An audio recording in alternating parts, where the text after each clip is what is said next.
You are very disarmingly honest in this. Oh, it's the sort of thing taken for granted in India, Your Honor. Now, how long have you been involved with the full-Chester locums? I started doing occasional shifts about 3 years ago. How occasional? Perhaps 2 a week, 12 hours. And you say that you each had a shift of 6 hours a week? Yes. Were you sometimes employed on a shift of 12 hours? No. Very well. Yes, but recently you have been doing as many as 4 shifts, haven't you, Doctor? Oh, yes, I have started deputizing on Saturdays and Sundays. So you've got a considerable amount of experience in this field. Well, I am not inexperienced. No. Now, will you tell the court exactly what happened from the moment you arrived at the Liptons' home on the 25th of May? Yes. Well, I was in the radio car when I received a message that a girl was suffering from stomach pain and was thought to be running temperature. In fact, I was quite close, so the driver took me there. Driver? Yes, Your Honor, it saves a great deal of time if you do not know the area very well. When I went in, Beverly was in bed and she was running a temperature. Her mother, Mrs. Lipton, told me that Beverly had been in some pain passing water. I then asked Mrs. Lipton to leave the room, but she would not. Now, why didn't you insist that she left? Well, I insisted, but she was too upset that her own GP had not come. I then told Beverly that I would like to examine her, but she shook her head and she said that she was feeling much better. She said that pain came and went and it had gone now. Then I told Mrs. Lipton that I'd like to test a sample of Beverly's urine. And what was the result of this test? I found albumin present. Albumin? What's that? Most abundant of proteins dissolved in blood. A principal factor in maintaining the osmic pressure of blood. Yes. And this wasn't a positive result?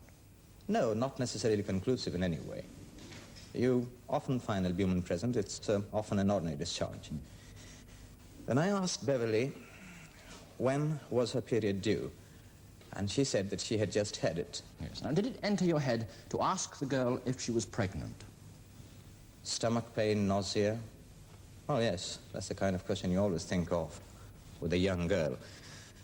But you see, her mother was present, and I did say to Beverly that, are you quite sure you've had your period? And she said yes. Yes.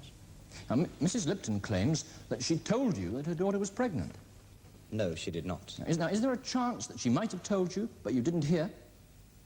There's no chance at all. Now, you see, Mrs. Lipton claims that she'd said Beverly was 10 weeks on. Huh? No, she didn't. No. Were you in a hurry to leave, Doctor? No. But it's true, isn't it, that you were just in the house a short time? Well, 10 minutes from getting out of the car to... Well, you see, Mrs. Lipton was most anxious for me to leave the house. Yes. Now, did the deputizing service ever put any pressure on you to be quick on your calls? No, if the call took an hour. I mean, one would never consent to work under such pressure. Did you make it clear that you wanted to examine Beverly? Yes, I did. But Mrs. Lipton said no. Then she added that her husband would not agree. And from the manner he had greeted me on my arrival, I had no doubt. So, you see, they wanted their own GP. Mm. Well, I told Mrs. Lipton that if Beverly's condition had not improved by the following morning, she should call her own GP. Yes. Now, why didn't you refer Beverly to the hospital? Well, I thought the young woman was suffering from urinary tract infection. I thought it was no emergency. Yes. Now, you've rather played down, haven't you? Played down the reason why Mrs. Lipton wouldn't let you examine her daughter. I think I explained enough. Now, what were those reasons? Mrs. Lipton was confused.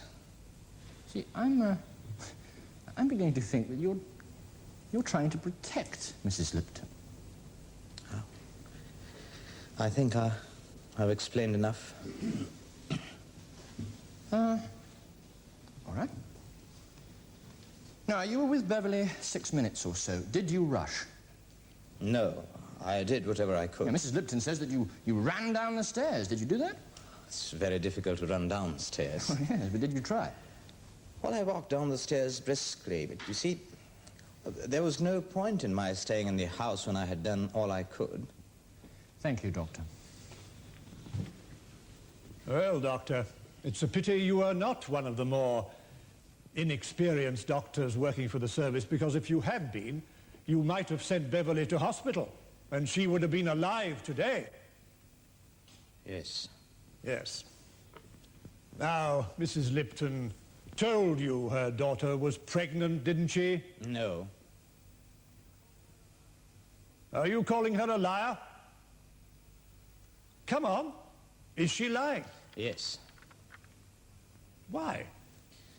Because Mrs. Lipton cannot face the fact that her daughter was too frightened to tell her. I see. Now, Mrs. Lipton called you to her house and told you she thought there was something wrong with her daughter, did she not? Yes. And then she stopped you examining the girl? Does that make sense? It does. It does? How does it? Because I'm an Indian. Oh, come on, don't try that one. When Mrs. Lipton asked me the nature of examination I wished to make, I explained to her that it would be first of abdominal and then internal. Mrs. Lipton then asked me what I meant by internal, and I explained to her that it will be vaginal exploration. Mrs. Lipton said, no, you... She said, no, you can't do that. You're an Indian. You say you walked down the stairs briskly. Did you slam the front door in your hurry? I slammed the front door because Mrs. Lipton had made me angry. Because she'd asked you to examine her daughter? No, because she would not let me examine her daughter simply because I'm an Indian. I was disgusted. I put it to you that you never suggested an examination. Oh, yes, I did. Because an examination would have taken time. Well, of course it would have taken time. And that is why you refused to examine Beverly. It's the wrong way round. You had a lot to do, didn't you? Yes, I had calls to make. And you were too busy to examine Beverly or to listen to her mother tell you her daughter was pregnant. I can only repeat that this is not the case. You had 4 other calls lined up, didn't you? Yes, I had 4 calls. And you were rushing them through in case more came in and they all started piling up. I was not rushing. Weren't there 2 of you on call? My colleague had gone off sick. Doctor sick as well, eh? Yes, flu. Yes, a lot of it about. So you were doing the lot, doing the work of 2 deputies. Yes. Weren't there also 2 standby doctors on call? Yes. Did they get a call at all? I don't understand. Well, it's perfectly simple, Doctor. Did you manage that 6-hour shift on your own, or did you call in a standby doctor? I managed on my own. Oh, wouldn't it have been better to have called in a standby doctor? I managed. Yes. You like hard work, don't you? I don't mind. There were 20 calls that night. Yes. At one time, there were 5 lined up. Yes. One of the patients at the end of that list had to wait an hour and a half. Is that correct? It would have taken the standby doctor an hour. Now, you've said that Fulchester Locums doesn't make any demands on you. Oh, yes, the demands of treating patients with care and concern, yes. But they don't tell you to rush, do they? No, they wouldn't be in service for long if they did. Yes, they're a bit more subtle than that, aren't they? In what way? Well, they're a business company. They use business tactics. They use blackmail. I didn't know it was a business tactic. I don't think it's too strong a word.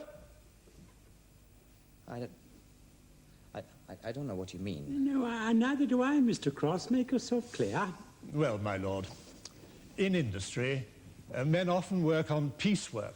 The more they do, the more they get paid. If a man's doing the same job over and over again, this is an incentive for the worker. The more he does, the more he earns. You are following me, aren't you, Doctor? Yes. To bring a form of piecework into medicine is something only a business interest would think up, and that is what Fulchester Locums thought up, didn't they? No doctor would risk a patient. The temptation was put in front of you, and you grabbed it. No, I did not. And you have the gall to accuse Mrs. Lipton of racial prejudice and lying. I'm afraid it is the truth. How were you paid by the deputising service? There was a fee. You were in fact paid entirely by the number of No, calls as you I made, said weren't you? before, The there more was a calls fee. you made, the more you got paid. Am I Isn't that allowed correct? time to answer? No point in questioning the witness if you don't give him sufficient time to answer. My lord, just tell the court how you got paid, will you? There was a fee of £12 that was standard and set. You would get it if you were on duty and you made no calls at all. But for each call you made, you get £1.50. So if you made 4 calls, you'll still get £12. But if you made 9 calls, then you would lose the basic of £12 and you would be on call rate, which is £1.50. 9 calls would earn you 9 £1.50s, that is £13.50. So, your 6-hour shift brought you in what? £30? Yes. That works out at £5 an hour. You're doing a 24-hour week. You're getting what, £120? No, in fact, I was doing an average of £70 per week. Well, how come you made so much on this one night? The other doctor was off. So, you decided to make a killing, literally. There was no call for that. That was in bad taste. You understand me? My lord. Well, you rushed around, didn't you? Because you were greedy. You wanted all the money you could lay your hands on. And the insidious methods of payment employed by this deputising service allowed...